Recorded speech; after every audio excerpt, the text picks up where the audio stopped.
ನಮಸ್ತೆ ಮಿತ್ರರೇ, ಭಾರತದಲ್ಲಿ ಜನರ ಮನಸ್ಥಿತಿ ಬದಲಾಗುತ್ತಿದೆ. ನಾವು ಹಾಕುವ ಬಟ್ಟೆ, ನಮ್ಮ ದೇಹ ಎಲ್ಲವೂ ಸುಂದರವಾಗಿರಬೇಕು ಅಂತ ಆಲೋಚಿಸುತ್ತೇವೆ. ಹಾಗಾಗಿ ಭಾರತದಲ್ಲಿ ಇಂದು ಹಲವು ಜನರು ಫಿಟ್ನೆಸ್ ಹಬ್ಗಳಿಗೆ ಹೋಗುವುದನ್ನು ನೋಡಿರುತ್ತೀರಾ. ಕೆಲವರು ಫಿಟ್ ಆಗಿರಬೇಕೆಂದು ಆಲೋಚನೆಯನ್ನು ಮಾಡುತ್ತಾರೆ. ಕೆಲವರು ತಮ್ಮ ಆರೋಗ್ಯವನ್ನು ಚೆನ್ನಾಗಿಟ್ಟುಕೊಳ್ಳಬೇಕೆಂದು ಆಲೋಚನೆಯನ್ನು ಮಾಡುತ್ತಾರೆ. ಹಾಗೆ ಇನ್ನು ಕೆಲವರು ತಮ್ಮ ಬೊಜ್ಜನ್ನು ಕರಗಿಸಲು ಫಿಟ್ನೆಸ್ ಹಬ್ಗಳಿಗೆ ಹೋಗುತ್ತಾರೆ. ಭಾರತದ ಪರಂಪರೆ ಯೋಗ ಪರಂಪರೆಯಾಗಿದೆ. ಆದರೂ ಡೆಲ್ಲಿ, ಬೆಂಗಳೂರು ಮತ್ತು ಮುಂಬೈನಂತಹ ಮಹಾನಗರಗಳಲ್ಲಿ ನೀವು ಹೆಚ್ಚಾಗಿ ಫಿಟ್ನೆಸ್ ಹಬ್ಗಳನ್ನು ನೋಡಬಹುದು. ಈ ಫಿಟ್ನೆಸ್ ಹಬ್ಗಳು ಇತ್ತೀಚೆಗೆ ಎಲ್ಲ ನಗರಗಳಲ್ಲಿಯೂ ವ್ಯಾಪಿಸಿದೆ. ಫಿಟ್ ಆಗಿ ಕಾಣುವಂತಹದ್ದು ಒಂದು ಜೀವನದ ಭಾಗ ಎಂದು ಜನರು ಆಲೋಚನೆಯನ್ನು ಮಾಡುತ್ತಾರೆ. ಇಂತಹ ಫಿಟ್ನೆಸ್ ಹಬ್ನಲ್ಲಿ ಕೆಲಸ ಮಾಡುತ್ತಿದ್ದಂತಹ ಒಬ್ಬ ವ್ಯಕ್ತಿಯ ಮನೆಯ ಮೇಲೆ ಹೈದರಾಬಾದ್ನ SOT ಅಂದರೆ ಸ್ಪೆಷಲ್ ಆಪರೇಷನ್ ಟೀಮ್ ದಾಳಿ ಮಾಡಿತ್ತು. ಹಾಗಾದರೆ ಆತ ಯಾವ ಕೆಲಸವನ್ನ ಮಾಡಿದ್ದ, ಆ ದಾಳಿಗೆ ಕಾರಣ ಏನು ಅಂತ ಎಲ್ಲ ವಿಚಾರಗಳನ್ನ ಈ ವಿಡಿಯೋದಲ್ಲಿ ನಿಮಗೆ ತಿಳಿಸಿಕೊಡುತ್ತೇನೆ. ಮಿತ್ರರೇ, ಎಲ್ಲರೂ ಹೇಗಿದ್ದೀರಿ? ನಾನು ಚೆನ್ನಾಗಿದ್ದೀನಿ, ನೀವು ಕೂಡ ಚೆನ್ನಾಗಿದ್ದೀರಾ ಅಂತ ತಿಳ್ಕೊತೀನಿ. Learn it from Vinay YouTube ಚಾನಲ್ನ ಹೊಸ ವಿಡಿಯೋಕ್ಕೆ ನಿಮಗೆಲ್ಲ ಸ್ವಾಗತ. 2014ರಿಂದ ಒಬ್ಬ ವ್ಯಕ್ತಿ ಜಿಮ್ನಲ್ಲಿ ಅಥವಾ ಫಿಟ್ನೆಸ್ ಹಬ್ನಲ್ಲಿ ಜಿಮ್ ಟ್ರೈನರ್ ಆಗಿ ಕೆಲಸವನ್ನು ಮಾಡುತ್ತಿದ್ದ. ಆತ ತುಂಬ ಕಷ್ಟದ ಜೀವನವನ್ನು ನಡೆಸುತ್ತಿದ್ದ. ಜನರಿಗೆ ತಮ್ಮ ದೇಹವನ್ನು ಹೇಗಿಟ್ಟುಕೊಳ್ಳಬೇಕೆಂದು ಹೇಳಿಕೊಡುತ್ತಿದ್ದ. ಯಾವ ರೀತಿಯಾಗಿ ಆಹಾರವನ್ನು ಸೇವಿಸಬೇಕು ಎನ್ನುವಂತಹ ಸಲಹೆಗಳನ್ನು ನೀಡುತ್ತಿದ್ದ. ಆದರೂ ಆತನಿಗೆ ಹಣ ಸಾಕಾಗುತ್ತಿರಲಿಲ್ಲ. ಹಾಗಾಗಿ ಒಂದು ಚಿಕ್ಕದಾದಂತಹ ಚಾಕ್ಲೇಟ್ಗಳನ್ನು ಮಾಡುವಂತಹ ಕೆಲಸವನ್ನು ಆರಂಭಿಸಿದ. ಮನೆಯಲ್ಲಿಯೇ ಚಾಕ್ಲೇಟ್ಗಳನ್ನು ಮಾಡುತ್ತಿದ್ದ. ಅವುಗಳನ್ನು ಆನ್ಲೈನ್ನಲ್ಲಿ ಸೇಲ್ ಮಾಡಲು ಶುರು ಮಾಡಿದ. ಅದಕ್ಕಾಗಿ ಆತ ಇನ್ಸ್ಟಾಗ್ರಾಮ್ನಲ್ಲಿ ಹಾಗೆಯೇ ಬೇರೆ ಬೇರೆಯಾದಂತಹ ಸಾಮಾಜಿಕ ಜಾಲತಾಣಗಳಲ್ಲಿ ಅಡ್ವರ್ಟೈಸ್ಗಳನ್ನು ನೀಡಲು ಶುರು ಮಾಡಿದ. ನಿಧಾನವಾಗಿ ಜನರು ಈತ ಮಾರುತ್ತಿದ್ದ ಚಾಕ್ಲೇಟ್ಗಳನ್ನು ಖರೀದಿಸಲು ಶುರು ಮಾಡಿದರು. ಜನರು ಈತನ ಚಾಕ್ಲೇಟ್ಗಳನ್ನು ಮೆಚ್ಚಿ ಮತ್ತೆ ಮತ್ತೆ ಆರ್ಡರ್ ಮಾಡತೊಡಗಿದರು.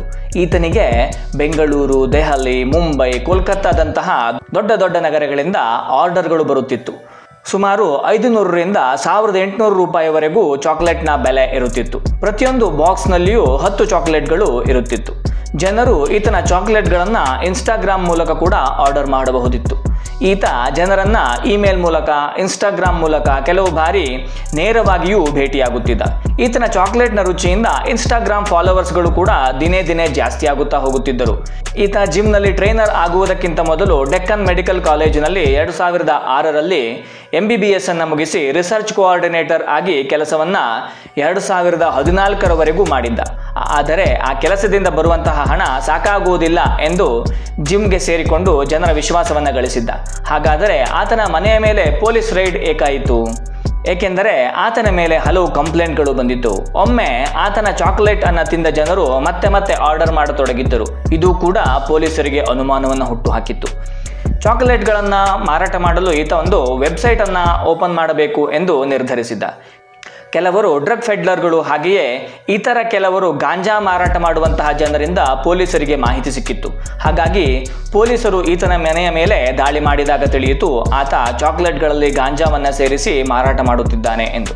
ಒಮ್ಮೆ ಚಾಕ್ಲೇಟ್ ಅನ್ನು ತಿಂದಂತಹ ಜನರು ಮತ್ತೆ ಮತ್ತೆ ಆರ್ಡರ್ ಮಾಡುತ್ತಿದ್ದರು. ಅಷ್ಟಲ್ಲದೆಯೇ ಮೊದಲು ಆರ್ಡರ್ ಮಾಡಿದ ಬೆಲೆಗಿಂತ ಜಾಸ್ತಿ ಬೆಲೆಯ ಚಾಕ್ಲೇಟ್ಗಳನ್ನು ಆರ್ಡರ್ ಮಾಡುತ್ತಿದ್ದರು. ಏಕೆಂದರೆ ಎಷ್ಟು ಹೆಚ್ಚು ಹಣದ ಚಾಕ್ಲೇಟನ್ನು ಆರ್ಡರ್ ಮಾಡುತ್ತಾರೋ ಅಷ್ಟು ಹೆಚ್ಚು ಪ್ರಮಾಣದಲ್ಲಿ ಚಾಕ್ಲೇಟ್ನ ಒಳಗಡೆ ಗಾಂಜಾ ಇರುತ್ತಿತ್ತು. ಹಾಗಾಗಿ ಈತನ ಫಾಲೋವರ್ಸ್ಗಳು ಕೂಡ ದಿನೇ ದಿನೇ ಜಾಸ್ತಿ ಆಗುತ್ತಿದ್ದರು. ಈತ ಚಾಕ್ಲೇಟ್ನಲ್ಲಿ ಡ್ರಗ್ ಅನ್ನು ಸೇರಿಸಿ ಜನರಿಗೆ ಕೊಡುತ್ತಿದ್ದರಿಂದ ಎಷ್ಟೋ ಜನರ ಜೀವನ ಹಾಳಾಗಿತ್ತು. ಏಕೆಂದರೆ ಅವರು ಆ ಚಾಕ್ಲೇಟ್ಗಳಿಗೆ ಅಡಿಕ್ಟ್ ಆಗಿದ್ದರು. ಜನವರಿ 28, 2017ರಂದು ಹೈದರಾಬಾದ್ನ ಪೊಲೀಸರು ಈತನನ್ನು ಅರೆಸ್ಟ್ ಮಾಡಿದ್ದಾರೆ. ಈತನ ಹೆಸರು ಡಾಕ್ಟರ್ ಮೊಹಮ್ಮದ್ ಸುಜಾತ್ ಅಲಿ ಖಾನ್ ಎಂದು. ಈತನ ವಯಸ್ಸು 40. ಮಿತ್ರರೇ, ನೋಡಿ, ಜಗತ್ತಿನಲ್ಲಿ ಯಾರನ್ನೂ ನಂಬುವ ಪರಿಸ್ಥಿತಿಯಲ್ಲಿ ಯಾರೂ ಇರುವುದಿಲ್ಲ. ಈ ರೀತಿಯಾಗಿ ಸೋಷಿಯಲ್ ಮೀಡಿಯಾವನ್ನ ತನ್ನ ಅಸ್ತ್ರವಾಗಿ ಬಳಸಿಕೊಂಡು ಡ್ರಗ್ ಅನ್ನ ರಾಜಾರೋಷವಾಗಿ ಮಾರಾಟ ಮಾಡಿದ್ದ ಈತನನ್ನ ಪೊಲೀಸರು ಅರೆಸ್ಟ್ ಮಾಡಿದ್ದಾರೆ. ಈ ವಿಡಿಯೋದ ಬಗ್ಗೆ ನಿಮ್ಮ ಅಭಿಪ್ರಾಯವನ್ನು ತಿಳಿಸಿ. ಧನ್ಯವಾದ.